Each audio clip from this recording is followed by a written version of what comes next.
सभी को मेरा नमस्ते। मेरा नाम अनीता मसराम है और मेरा जन्म पंडरीपानी में हुआ है और मैं 8वीं क्लास तक मैं पढ़ाई की हूँ। क्योंकि मेरे मम्मी गुजर गई जब 6 महीने की थी मैं, तभी मेरी मम्मी ख़त्म हो गई थी। तो मेरे भाई बहन, मेरे बड़ी भाई है, मेरे बड़ी बहन है, तो उन्हीं लोग मेरे को पाल पोस कर बड़े किए हैं और 8वीं तक पढ़ाई किए हैं, करवाए हैं। और गरीबी के कारण मैं नहीं पढ़ पाई, मेरे भाई बहन भी नहीं पढ़ा लिखा पाए। फिर ऐसे कुछ दिन बाद पढ़ाई छोड़ दी। पढ़ाई छोड़ने के बाद कुछ दिन बाद मेरा शादी हो गया। शादी होने के बाद मैं अपने घर में घरेलू काम करने लगी। हाउस वाइफ हूँ और काम करने लगी।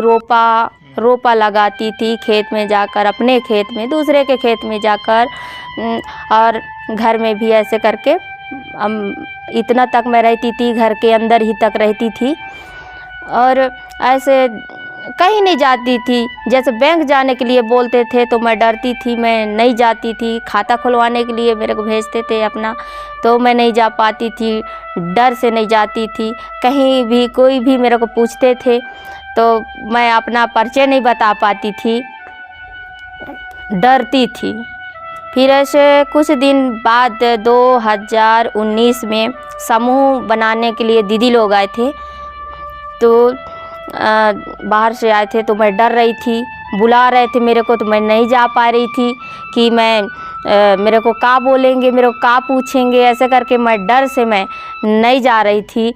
और वैसी डर के बहाने से मैं कहाँ जा रही थी, नहाने। डर के मारे ऐसे घूंघट डाल के मैं जा रही थी नहाने। भैया फिर मेरा जेठ जी बोले कि इधर आओ, आप ही के लिए ना बुला रहे हैं, कुछ समझाने आए हैं, दीदी लोग तो हैं, कोई भैया लोग तो है ही नहीं, ऐसे करके मेरे को डांटे। तो फिर मैं गए। फिर दीदी लोग फिर समूह के बारे में मेरे को समझाए। फिर ऐसे 10-11 दीदी लोग उपस्थित हो गए, तो उसी में हम लोग का गठन किए, समूह का गठन कर दिए। उसमें मेरे को लेखापाल बना दिए। तो मैं वही रजिस्टर लिखने का काम कर रही थी।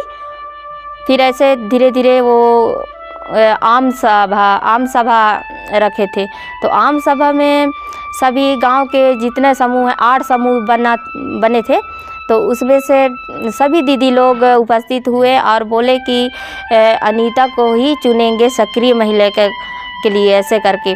तो फिर मेरे को सक्रिय महिला का चुने। तो सक्रिय महिला का काम ऐसे धीरे धीरे करते करते करते मतलब थोड़ा थोड़ा पहचान बनने लगा मेरा। तो और फिर ऐसे बहुत पहचान होने लगा। उसके बाद मेरे को पंच के लिए नियुक्ति किए कि हम अनीता मसराम को पंच बनाएंगे करके।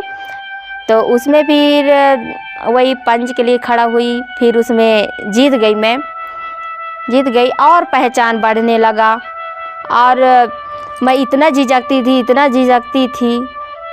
और समूह के आने के बाद, समूह में जुड़ने के बाद मैं सब नहीं झिझकती हूँ, बात भी कर लेती हूँ। और डर भी धीरे धीरे डर भी भागने लगा। और बाहर से भी सर मैम कोई भी आते थे, पूछते थे, तो मैं सब अपना परिचय भी बता लेती थी। और फिर सब मैं नहीं डरती हूँ। अब कहीं भी मेरे को बोलवा ले तो वहाँ बोल लेती हूँ, नहीं डरती हूँ। और मैं समूह में जुड़कर ग्राम सभा के बैठक होता है ना, ग्राम सभा का बैठक होता है, उसमें मैं उपस्थिति होती हूँ। और कभी तो मैं देखी नहीं थी ग्राम पंचायत और ग्राम सभा का बैठक क्या होता है, कैसा होता है। तो मैं जब समूह में जुड़ी तब ग्राम सभा का बैठक होता है, उसमें मैं उपस्थिति होती हूँ और अपने बात रख पाती हूँ वहाँ। और फिर सभी दीदियों को ले जाती हूँ, समूह की दीदियों की चीज़ की चलो ग्राम सभा का बैठक है और सरकारी योजना क्या है उसके बारे में हम जानेंगे, समझेंगे, तो आपको भी जानकारी होगा। ऐसे करके मैं बताती हूँ। जाते हैं, बात रखते हैं और हम झिझकते नहीं हैं, एकदम बोल लेते हैं हर एक कुछ। और फिर अभी के डेट में जनपद, जिला कार्यालय तक मेरे को सब जानते हैं, सब सर जानते हैं कि अनीता मशराम कौन है। और 11 सूत्र 20 नियम तो मैं बड़े बड़े सर लोगों के सामने में ही बता चुकी हूँ, तो मेरे को और पहचान होने लगा है। और बैंक में भी हम लोग पैसा निकलवाने के लिए ले जाते हैं, दीदी लोगों को जमा करवाते भी हैं। और 8वीं तक तो पढ़ाई की हूँ, लेकिन जब मैं समूह में जुड़ने के बाद मैं 10वीं पेपर लिख के मैं पास भी की हूँ। और मेरा समूह नमकीन उद्योग कर रहे हैं और दोना पत्तल का भी काम कर रहे हैं, और 5-6 दीदी लोग भी काम करने जा रहे हैं। और समूह में मैं जुड़ के मैं अभी इतना खुश हूँ कि मैं क्या बताऊँ, बहुत खुश। अगर कोई भी दीदी निराश होंगे तो समूह में जुड़कर मेहनत करके धीरे ज़रूर कामयाब होंगे। मैं यही संदेश देना चाहती हूँ। सभी दीदियों को मेरा धन्यवाद, नमस्कार।